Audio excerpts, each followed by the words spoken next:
सबैलाई म इन्द्रावल। दिल्लीमा भएको घटनाले धेरै मान्छेलाई डर पैदा गरेको छ। बम हो कि कार पड्केको भनेर अहिलेसम्म केही छानबिन भएको छैन, अहिलेसम्म थाहा भएको छैन। त्यो कार ब्लास्ट हुनुभन्दा एक दिन पहिला एउटा मुस्लिमलाई छोपेको छ, जो बम बनाउने सामान हुन्छन्, बम बनाउने सामानसहित पक्राउ गरेको छ भन्ने आएको छ।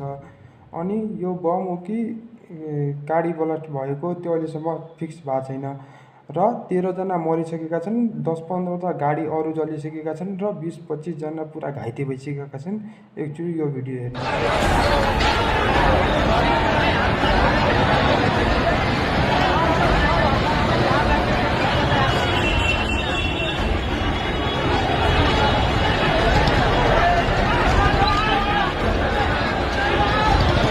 सबै दाजुभाइ दिदीबहिनीहरू सचेत रहनुहोला। जय नेपाल।